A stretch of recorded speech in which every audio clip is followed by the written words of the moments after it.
బోర్డుకి డిఆర్ఓ కేటాయించాలా, తర్వాత ఉద్యోగులను క్రమబద్ధీకరించి కానీ లేదా ప్రభుత్వ ఉద్యోగులకు ఇచ్చేదిగా చేయాలి.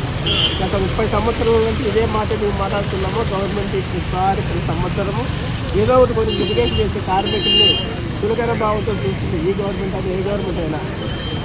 కాబట్టి అలాంటి భావన లేకున్నట్లుగా ఏదో తెలుగువాళ్ళ ఇస్తారని చెప్తున్నారు. నిజంగా ఇస్తామంటే సంతోషమే, కానీ ఆయన మాటలు నమ్మేటట్లయితే వీళ్ళు లేవు.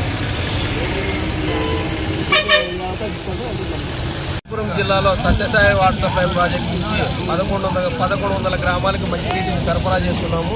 అదేవిధంగా ఈరోజు సమ్మె 6వ రోజు కొనసాగుతుంది.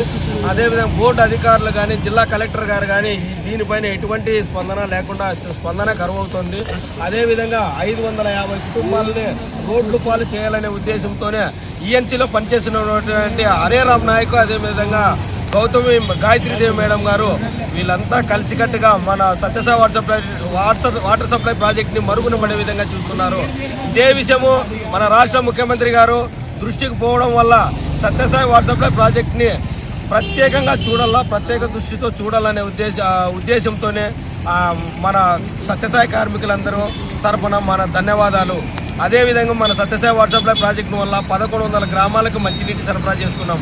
జిల్లా కలెక్టర్ గారు కానీ, అదేవిధంగా బోర్డు అధికారులు కానీ, అదేవిధంగా ఎంఆర్ఓలు కానీ, ఈ జిల్లాలో ఎవరైనా మంచి ప్రజాప్రతినిధులు కానీ ఎవరు కూడా స్పందనే కరువవుతున్నది. ఇప్పటికైనా దయచేసి ఈ సత్యసాయి వాటర్ సప్లై ప్రాజెక్టుకి సపరేట్ నిధులు కేటాయించాలని కోరుతున్నాము. అదేవిధంగా కార్మికులకు 5 నెలల జీతాలు వెంటనే చెల్లించాలని చెప్పి మా డిమాండు. అదేవిధంగా సత్యసాయి వాటర్ సప్లై ప్రాజెక్ట్ని ఇప్పటి వరకు జరిగినది ఒక ఎత్తు అయితే ఇప్పటి నుండి జరగబోయేదానికి ప్రత్యేక దృష్టి పెట్టి ప్రాజెక్టుకి సపరేట్ నిధులు కేటాయించి వర్కర్స్ను కూడా కాపాడాలా అనేదే మా ఉద్దేశము. ఈ 3 డిమాండ్లు దయచేసి మన రాష్ట్ర సీఎం గారు, అదేవిధంగా డిప్యూటీ సీఎం గారు ముందరే ఈ చర్చ జరిగింది.